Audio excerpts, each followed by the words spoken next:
What up, everybody? So I'm over here working on the horn. You can see here I got the trumpet, got the motor assembly, which has all the electronics, the center spinning hub. It's not really a spinning hub, it's more of a center stub, washer, disc plate, washer, vibration plate, lock washer, nut, bottom.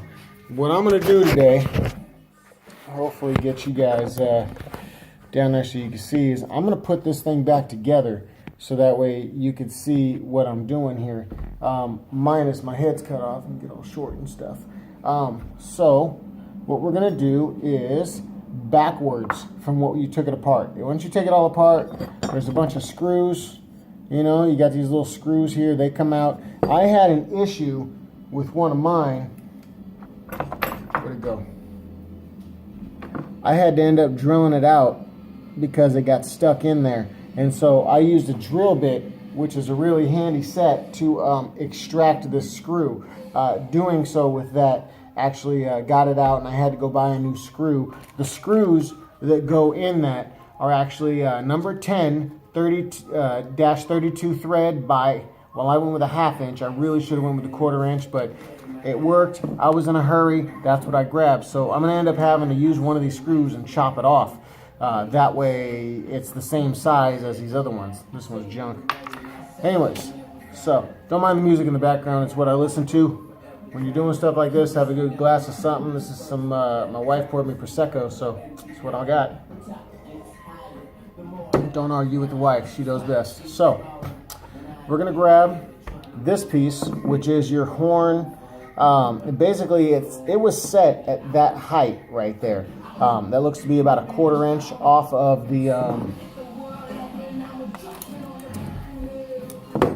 let's just do this just for fun. I'm not even going to see where it's at. I'm just going to go bam.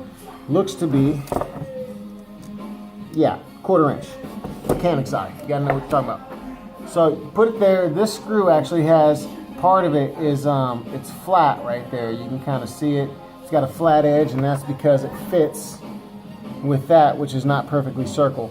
So knowing that, put the washer on. Take your saw disc looking vibration piece, put it in. It fits right there with the, it can only go on one way. It can't change. Another washer sits perfectly flat on this disc with the nut. It should be even. You take your vibration plate, you can only put it on one way. One way's got an indent, one way's out dent, right? Looks like a boob. Looks like a boob with no tip. You take it, put it with the part that has the indented side down, and you'll see there's a gap in there. You can see that. Then you need your lock washer. You hear it? Look at it. It's already making noise. Put that there. Get your nut. Now the nut that goes on this thread, it's actually really interesting if you want to know something that sucked for a while. Home Depot, Lowe's, Abadaba, I want to say the name is. Stupid freaking name. What else is it? I went to one other place too that specializes in nuts, which is crazy because this nut that goes on this horn is 1/4 inch by 32 thread. That means the threads are, I've been told they're from Europe or Britain, somewhere like that, where things are a little bit more crooked, which makes sense because the threads on 28 or a 22, I want to say, thread would be more left to right. Well, when you should get to 32 thread, it's more of a hack almost, right? So similar thread, it goes on, but it'll stop. So you can force it. You're going to fuck up the threads on this little post, and it's not going to be good for you. So now you can see what I got here. I got the plate, I got the disc. What you want to know is the part that has the screw. It actually has where a screw, or excuse me, I want to say a screwdriver can go there, hold that while you put the nut on. Don't twist the screw part. That's not what it's meant for. It's just meant to hold it. Okay? You mess this up on the end, it's going to be really hard getting that nut tight if you need to. My luck, I don't need to. I put a lock washer on there. It's good. If we need to take it off and adjust it, this does go up or down. And I'm not saying I'm pro or nothing, but I've been playing with it, and The first one I did, because I have two, worked pretty well. Sounded like a dead duck or a dying duck. I don't know. I heard this one's supposed to have a different pitch, but when I took it off, it was about a 1/4 inch off of there. So I'm gonna stick with that. Now you can see on the bottom of your electrical assembly here, you got your wires go there. What you'll see in here, if I can get, bam, some more light, lots of light in the work area. You'll see this little tongue thing right here. And that thing's what goes, it's got a bolt on it and it pushes, goes, well, that's what it does there. You want to make sure you get the part with the end, goes in there. Now you got to line up your holes and make sure all your holes, now it's pretty easy because on your horn, you got gap like right there. And so you should be able to line it up. I'm gonna line it up real quick. I'll show you in a second. I say it and I can't find it. It's awesome. There we go. There we go. You can see it lines up, holes, all that good stuff. So now that it's there, this is actually the top. So you want to take this piece, same thing, match it up. It's the one with two different cuts on it, so it really lets you know where it goes. Flip that piece upside down. Now you got your piece here set up, ready to put screws in. Throw some screws in it. What are we going on? 6 minutes right now? YouTube's gonna be all mad at me. It's gonna take me forever to upload this stupid video.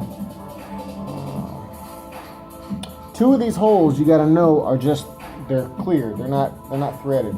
There's one. Okay, so they're over here.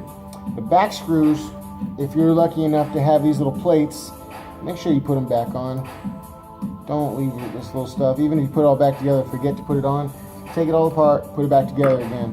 Those will tell you what kind of horn you have, but not only that, you're working on an old car, and stuff like that matters. Every little bit matters. I learned that from my dad. Every little piece has to be perfect, has to be matching. So, stuff good to know, alright? I'm going to start over here though, because this part's making me irritated.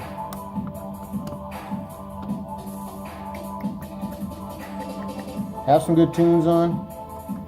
Apparently I can't get the screw in. There we go. Don't tighten it too much because you got more.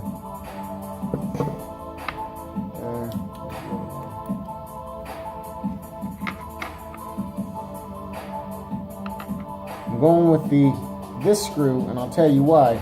This over here is where that tag I just showed you is going to go. So what I'm going to do is take the long screw. One is too long, it's not a big deal. It definitely will show though if you don't take that screw and cut the end off. That's something I'm going to do here in a little bit. Now that the sides are lined up, I know all the other 4 holes will go in pretty simple. Put your tag on. Line up the holes, stick the screw in, get it started with your fingers. You know, don't cross thread the screws. This is one of those things you got to be very careful not to cross thread. Man, that way I can stop feeling like I'm a munchkin. I gotta sit down. I don't have a stool at my work table in the garage here because you really shouldn't be sitting down if you're doing car stuff. You're gonna be up and down anyways. Chair will just get in your way. Got in my way. Okay. Like I was saying, there's 2 screws, 2 holes that have to be, they're not threaded, and they're the 2 ends that are opposite of the posts.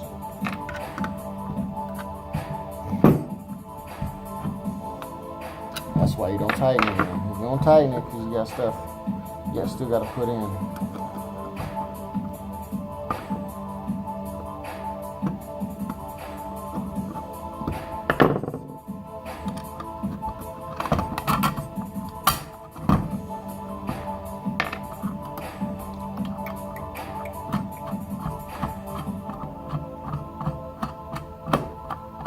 I don't know how to be